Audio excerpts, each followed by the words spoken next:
Okay, welcome everybody. My name is Jenna Sharino. I serve as the Associate Director of Admissions for St. Mary's College of California.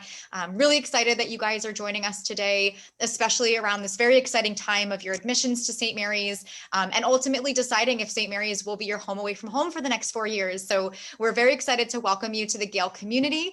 And we very understandably recognize that the financial component of investing in college is paramount. So I'm very excited to share two of my colleagues today from the Financial Aid Office with you, who will be sharing specifically their advice, their strategies, and their encouragement for navigating the financial aid process as a newly admitted student. First and foremost, I want to welcome Assistant Dean of Admissions, America Bryant, and we're also joined today by our Dean of Financial Aid, Barbara Winchell. So without further ado, I'm going to go ahead and share my screen, and we can go ahead and get started with the presentation. Hello, everyone. Thank you so much for joining us this evening.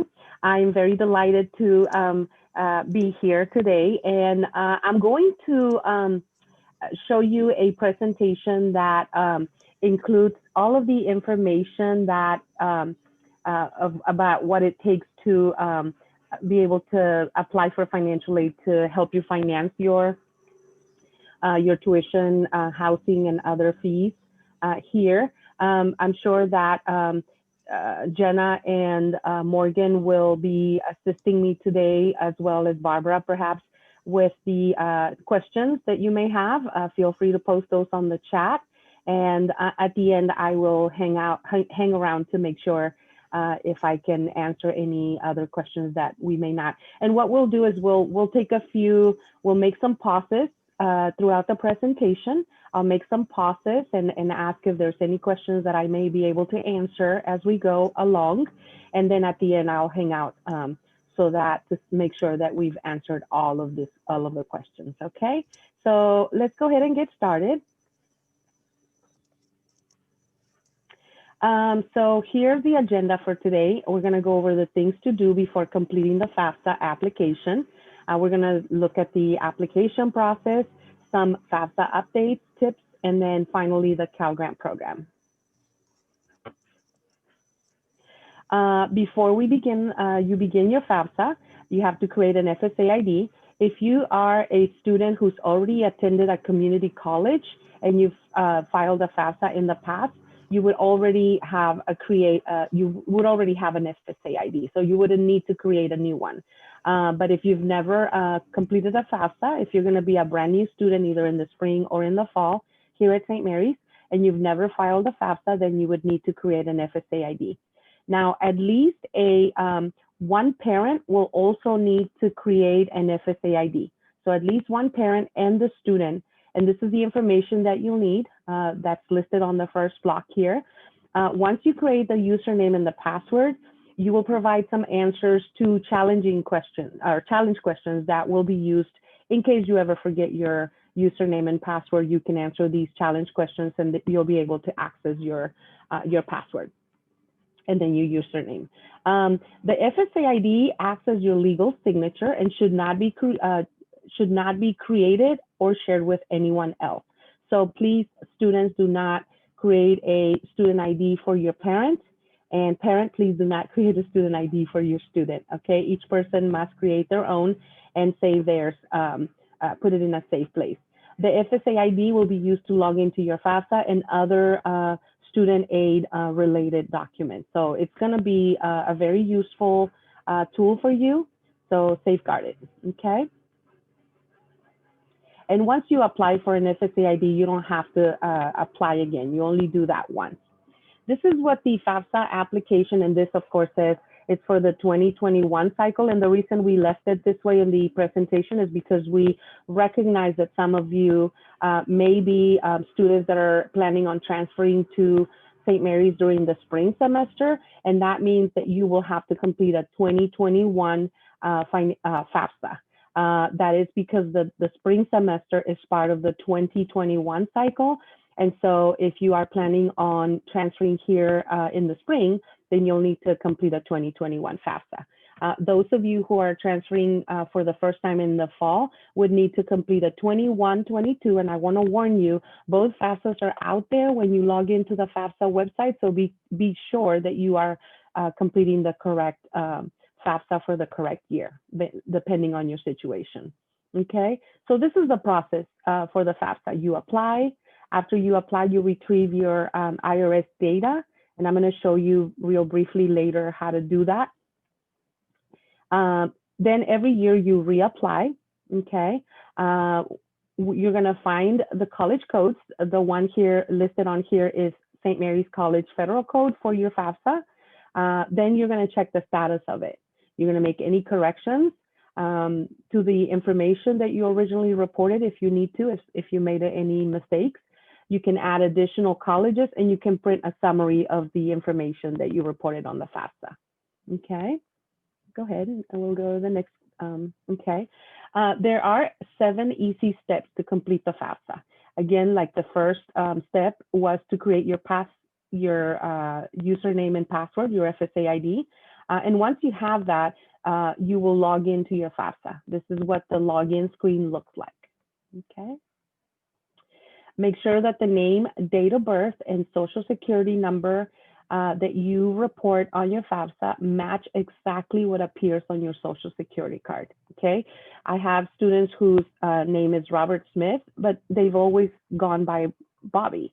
Your legal name, their legal name would not be Bobby. Their legal name on the FAFSA would be Robert, exactly as it appears on their social security card, unless of course they changed it to Bobby. If the incorrect social security number is used, a new FAFSA has to be completed. So be sure that you have your, you know exactly what your legal name is when you're reporting your information, and that you have your numbers correctly, your social security numbers correctly. Okay. The Department of Education runs a database check with the Social Security Administration, and they'll check to make sure that everything matches. Okay. So again, going through the 7 steps to the FAFSA, you report your demographic. The student reports their demographic information, okay, as it appears here. And then let's go to the next page. Selects the school. This is where the page where the student gets to select the school by either clicking on the drop-down arrow or entering the school, the federal school code over on the right here. Go ahead and let's go to the next one. Now, as you're progressing through these pages, notice on the top it says application save was successful. It's automatically saving the information that you are submitting. So that's a great thing. You know, in case you forget to hit save, it is already saving for you. Next is the dependency determination. So these questions are pretty straightforward. You just have to answer yes or no to every single one of these questions. And this is the student who has to answer these questions. And so the answers to these questions will determine the student's dependency status. Most of you, unless you are an older student coming back to school, but if you are a high school graduate or a recent high school graduate who's coming to college, most of you will be answering no to all of these questions, which means that you may be considered a dependent student and would have to provide parent information. And that is the next tab on this FAFSA application. These are the criteria for independent applicants. So just like I mentioned, if you are an older student coming back to school, you are at least 24 years old by December 31st of the award year that you're applying. You're a graduate or professional student, you're married, you have children or other people that depend on you financially, you're on active duty, or you've been considered an orphan or in foster care since turning 13, or this last bullet unaccompanied homeless, then you would be considered an independent student. Otherwise, you would be needing to complete, you would be considered dependent and needing to provide parental information. And here's the tab where you will begin providing your parental information. The student would be completing this information. Make sure that you know exactly what your parent's email address is. You are going to, in the next page, go ahead and go to the next page. You are going to need their, oh, and this is the definition for what a parent, who your parent is. So a biological adoptive parent who's married. So I'll let you read through this. But if you live with anyone other than your parents, then this sheet here would be helpful in determining who to report. But if you live with your biological parents, then it would just be mom and dad that you would report on your information for on your FAFSA. Okay. If you have any questions about any of this, like who, if you're not really certain who to report information for, you can contact your local financial aid office and we would assist you. Okay. So here again is information about the student will report information about their legal, biological, or adoptive parents or same-sex parents. They can also be reported as parents. So the FAFSA now asks for information for parent 1 and parent 2 instead of father and mother like it used to. So that is to be able to accommodate same-sex parents. Let's go ahead and go to the next screen. Grandparents, foster parents, and other relatives and legal guardians are not considered your parents unless they legally adopted you. Okay, do not substitute any information about the above parties in the parent section of your FAFSA, because what will happen is the FAFSA will be rejected and you'll have to go through a lot of corrections to be able to correct the information, and it'll delay the process of your financial aid. So when in doubt of who to report, I recommend contacting the financial aid office and making sure you are using the correct person at the time that you're completing your FAFSA, rather than just make assumptions and have delays later. Okay.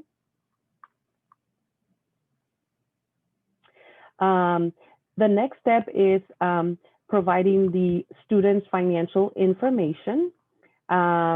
You will be given the option, the student and the parent will be given the option to use the IRS Data Transfer tool, and that's what is shown on here. When you take this option, you will be able to electronically transfer the data from IRS without any of that information being displayed. And so it's very secure. Let's go ahead and go to the next page. For the 2021 FAFSA, the tax information that will be needed or transferred over from the IRS will be from 2018 tax year. Okay.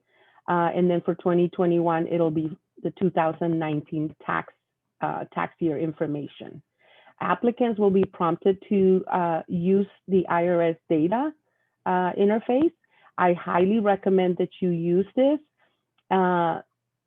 because if your file is selected for verification process, you will be asked for a copy of those taxes versus already having the information on your FAFSA from having used the IRS data interface and not having to figure out where to get a copy of those forms and turn them into our office. Okay.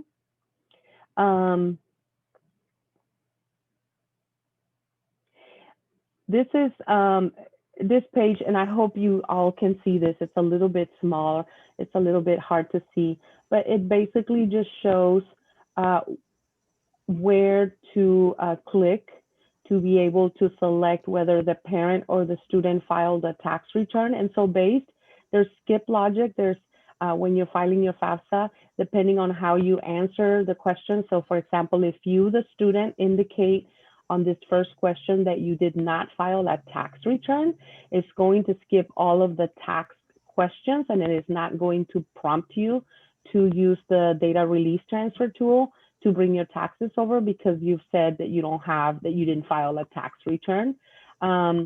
and the same for the parent. Now, if the parent, and most of the time, the parents will have filed a tax return. Once they indicate that they have filed a tax return, there's a series of follow-up questions that will be asked to determine if the parent is eligible to use the data release transfer tool, and they will be told on the screen if they are to, and then given the link, which is the very bottom blue link that says link to IRS, it'll be on there if the parent is in fact eligible to transfer the data into the student's FAFSA. Now, it is the student filling out the FAFSA, and so it almost is like a team effort. It needs to be a team effort because once this box is clicked, there will be information that will need to be provided that perhaps only the parent might know it. So I recommend sitting down with one of your parents, the parent that you're reporting the information for, so that, or getting on a Zoom call together so that you all, you can be there at the same time and be able to complete this.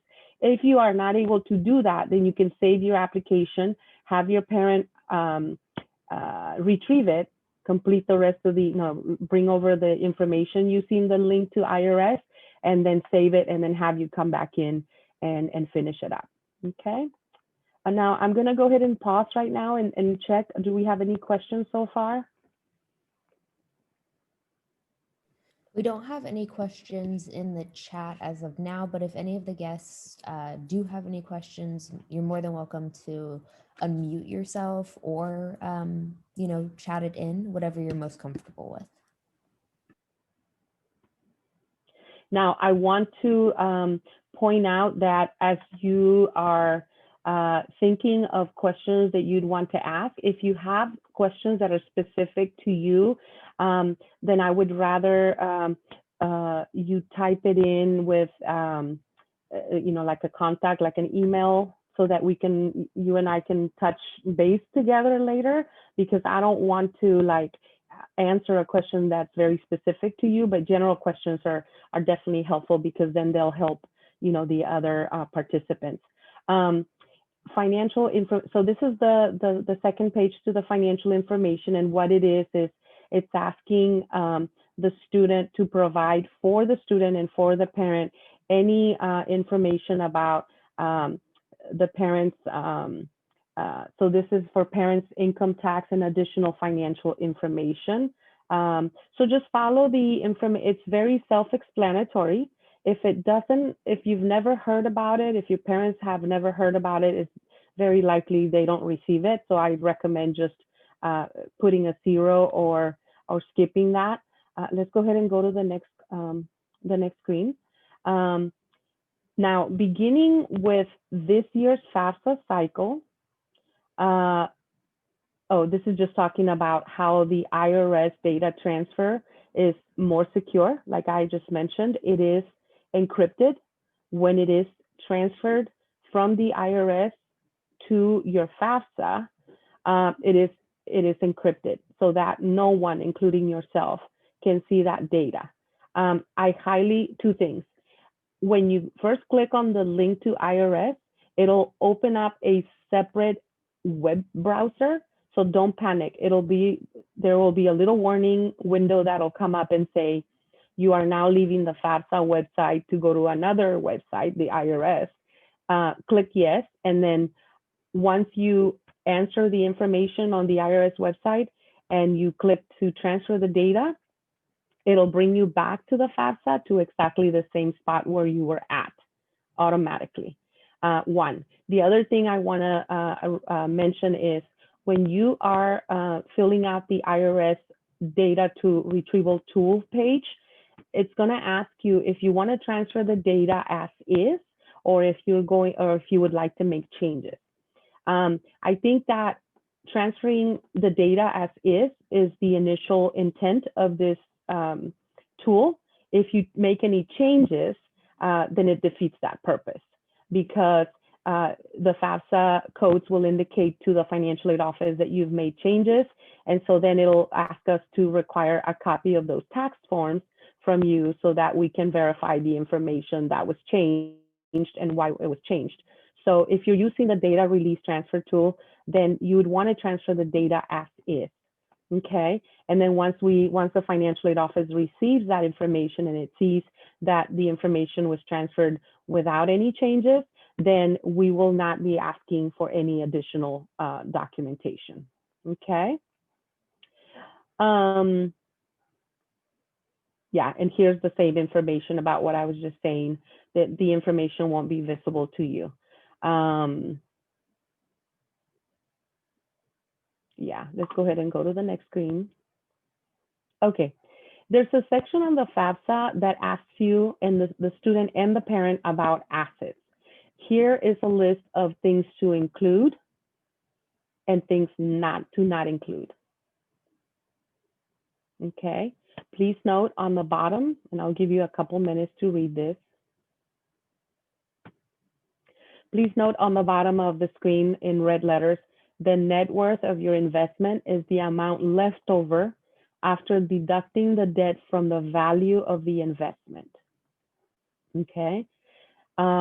If you're not certain how to answer that, if your parents are not certain of how to answer that, then I recommend them contacting their tax person for that information, or their person that helps them with their finances. Then the last section would be the signature page. Both the student and one parent, the parent who created the FSA ID, will need to electronically sign the FAFSA, sign and date the FAFSA, and then submit it. At the end, so let's say that the student is filling out the FAFSA, it'll give the student the chance to sign it and submit it, and then mom comes in behind and signs it, logs in with their student FSA ID and signs it and dates it and clicks submit. At the end of that process, there will be a submission confirmation page that'll come up. That is an indication that the application is complete. I have a lot of students who will call our office and we don't have their FAFSA, and it's probably because they either didn't go all the way to the end, or maybe the parent forgot to sign, and so then we have to backtrack and figure out what happened. So make sure when you're completing it that you pay attention to make sure you do get that FAFSA submission confirmation page at the end. Okay, let's go ahead and go to the next page. Here's where the parent signs. Let's go, and then go back to that screen, please. Notice on the bottom right where you click submit my FAFSA now. So after the parent provides their signature, then they click on submit my FAFSA now, and then the result from that would be the submission confirmation page. Okay, let's go ahead and go to the next. This says, what does this say? Oh, so this is that confirmation page that I was talking about. Okay, that's what it looks like. So the confirmation page has a lot of really important information. So if you'd like, I would recommend printing it, because it'll give you information about the reported information on the FAFSA and what you could be eligible to receive at the colleges that you listed. And then it'll also give you information about graduation rates and all transfer rates and other information about the schools that you listed on your FAFSA. Okay, and so you can click on print this page and it'll give it to you. Some FAFSA tips: apply early. Many colleges and states have an early application deadline. Students who are California residents may qualify for the Cal Grant program, and the Cal Grant program has a March 2nd deadline. The new FAFSA comes out every year on October 1st. So the one for 21-22 came out this past October 1st. Okay, the FAFSA is good from until June of 2000. So the 2021 is going to be good. You can apply for a 2021 all the way up until June of 2021. After that, you can no longer, that FAFSA is not going to be available anymore. But right now we do have both FAFSAs out there. So when you're applying online, pay close attention to that. The fact that there's two FAFSAs out there, the one for 2021 and the one for 21-22. So make sure you are aware of which one you're filling out so that you can make sure you're filling out the correct one. And some of you, if you're coming in the spring and then returning in the fall, you'll need to complete both eventually. But I recommend completing the first one first and then the second one next, so that you don't get confused. I recommend using the IRS data retrieval to avoid common errors and delays. I recommend leaving blank fields and using commas or decimal. Oh yeah, don't use commas or decimal points when you're reporting. So let's say that the section that is asking you about your savings, if you have $400.50, don't put 400.50, just put 400, report 400 on there, okay? Because otherwise it's gonna show up as 4,000 or 40,000, okay? Do use your legal name at all times. Make sure you pay close attention when you're entering your address and your social security number and your email address, because you wanna make sure you get correspondence from the FAFSA people regarding your FAFSA process. Okay. And here's a Cal Grant tip for those students who are California residents. Some of you, the ones that are transferring to St. Mary's in the spring, and you went to a community college or a previous university and you received a Cal Grant there, you are able to transfer it to St. Mary's. And so by filing the FAFSA, at this point, you would have had to file the 2021 FAFSA before the March 2nd deadline to be able to qualify for Cal Grant, but maybe you were at the other school in the fall and you received Cal Grant, then you would simply, rather than fill out a new FAFSA, you would be updating your FAFSA to add St. Mary's to it, so that when you transfer over to St. Mary's, your Cal Grant will transfer over with you. If you have specific questions about your Cal Grant, if you're one of those students and you have specific questions about your Cal Grant, call our office, our financial aid office, and we will look up the information for you and that is specific to you and explain that process to you. If you are a brand new student transferring to St. Mary's in the fall of 2021 and you're a California resident, please fill out your FAFSA before March 2nd of 2021. And then contact your high school and make sure that they are going to be submitting a GPA verification for you. Most high schools are already uploading their GPAs electronically to the California Student Aid Commission, and it is an automatic process for most high schools, but private high schools do not have that requirement and do not often do that. So if you went to a private high school, contact our office and get some information about how to go about that, or just contact the private high school and ask them, tell them that you're trying to get a Cal Grant, can they submit a GPA? And they can contact our office if they don't know how or who to send the GPA verification information to. Here at St. Mary's College, we take a student-centered approach to affording college, and we are very committed to guiding you through every step of the process. We like to be inclusive. We don't want to leave anyone behind. We have in our office, we have an open door policy, and that's just a figurative way of saying things now, because we're in the middle of a pandemic and obviously we're all working remotely, but we are very happy to schedule Zoom meetings with you, phone meetings with you. We are available via email, phone. Here's the information, how you can reach us. We work very hard every day to make sure that we make ourselves available to answer your questions. And so feel free to reach out to us if you have any concerns, any questions, and we'll be very happy to help you. Okay. Now, this is a thing called this is a matter that concerns registration and financial aid and admissions too. There is a law, a federal law called FERPA. FERPA stands for Family Educational Right to Privacy. It's actually an act, Family Education Right to Privacy Act. So basically what it means is that the student that comes to St. Mary's has a right to the privacy of their information, their academic information, their financial information, and their account information. And unless they authorize the officials here at St. Mary's to release that information to anyone other than themselves, we cannot. We're bound by that law. And so there is a form that you can complete, and it's on the registration side of the house. It's an online form, and I'm sure the admissions office will give you information about that. That will give the financial aid office, for example, permission to talk to your parent about your financial aid package.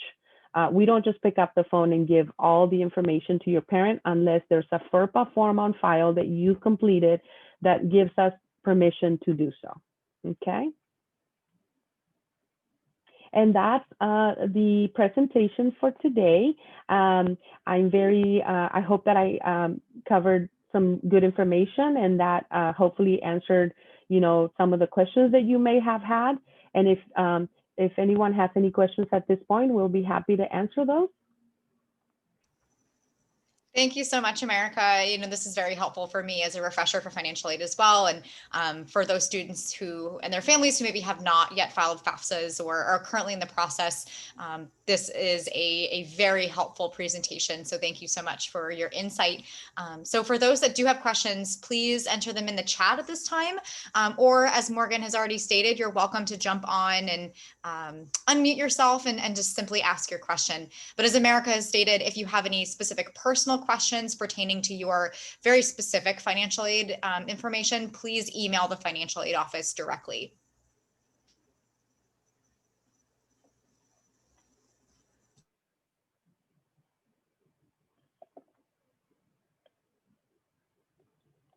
And we'll just give a couple moments just to see if anyone's typing away here.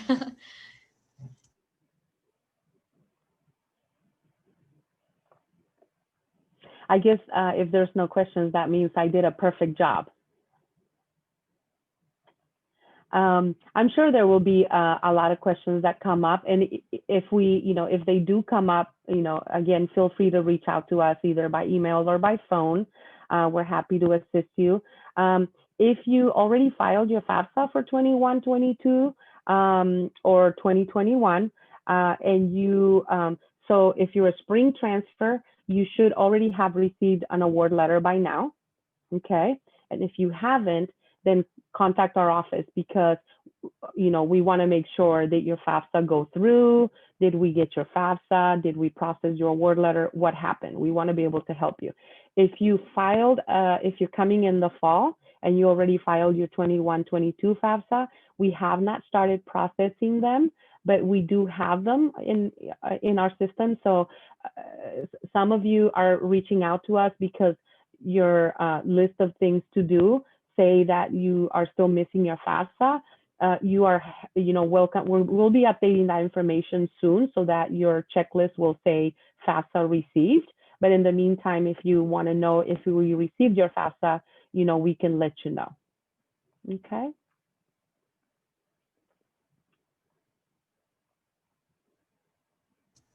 Right. I don't see any questions coming up in the chat.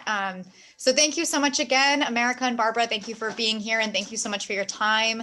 And from all of us in admissions and financial aid, sincerely, congratulations to everybody on your acceptance. We're very excited to hopefully welcome you to campus this spring or in the fall as a Gale. So please just let us know how we can help you any step of the way to your journey to campus. And in the meantime, just stay healthy, be well, and enjoy the start to the new year.